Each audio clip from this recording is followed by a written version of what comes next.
Happy Friday evening to everybody. Well, the U.S. presidential debate was last night between Joe Biden and Donald Trump.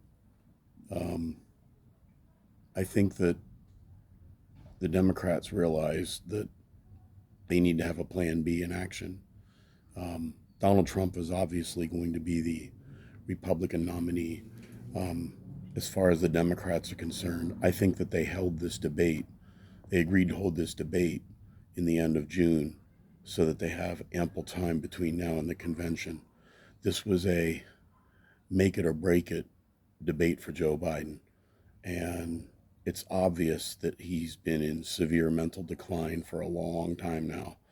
And they can't get away with keeping him locked in the basement like they did 4 years ago. Um, he stepped on his own feet last night a couple times.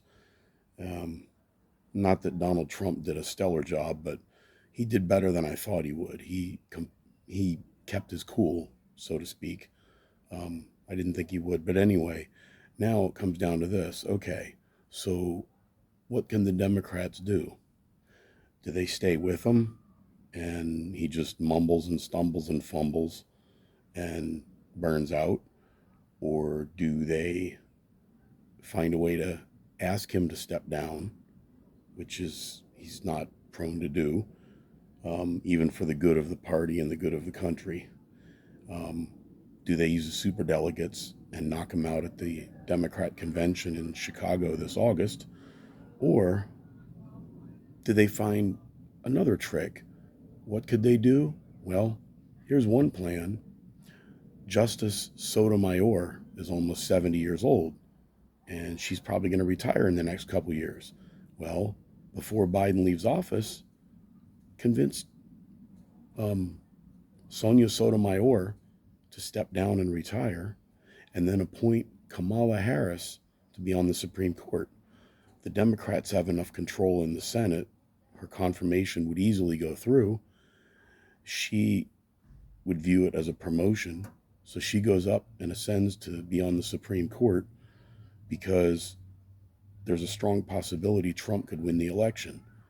And the next president is probably going to have three judges, three seats to fill in the Supreme Court.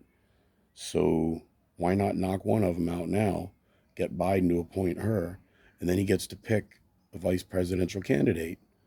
That candidate, Stacy Abrams, Gavin Newsom, Hillary Clinton, Gretchen Whitmer, Kathy Hochul. I don't know. I'm not a Democrat. I'm not a Republican, but that's just some of the names I thought of. So let's say they convince Kamala to step down. Biden, puts her on the Supreme Court, and then he gets to choose another vice president. So let's just say, for argument's sake, he chooses Gavin Newsom. Gavin Newsom gets sworn in as vice president. Well, as they get near the convention, maybe even after the convention, he decides to step down for health reasons. Then Gavin Newsom becomes president, and then he appoints Stacy Abrams to be his vice president. Well, there you go. That would be a fairly formidable ticket because California, where Gavin Newsom is governor, California is the essence of what the Democrat Party would want for the whole country: open borders, a generous welfare state, high taxes, draconian gun laws, very strict, burdensome regulations, a big welfare state, um, strict energy laws, strict zoning laws, all these things that exemplify uh, his style of governance. That's what they would want for the entire country. Now, would he win? I don't know. But Gavin Newsom has movie star good looks. He's articulate. He knows how to play the media. He could bring in a lot of money, and he can hold his own in a debate. So I would say not to underestimate the guy. There's rumors that Michelle Obama might be interested too, but I don't think she'd want the pay cut, and she wouldn't want to do the work. Um, Besides, we had 8 years of Obama in the White House already. So um, I don't know. These are just a couple things that run through my mind. I'm not making any predictions. I'm just saying that just about anything is possible.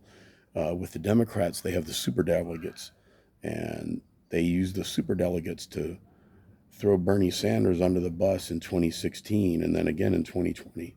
So they can assign those superdelegates. So yeah, I'm sure the party apparatchiks are working behind the scenes because the Democrats play 3D chess while the Republicans are trying to master chutes and ladders.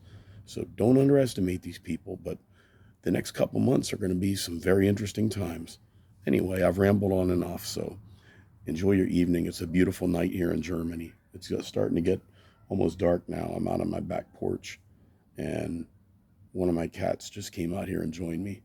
So I'm just chilling out, got the sunset behind me.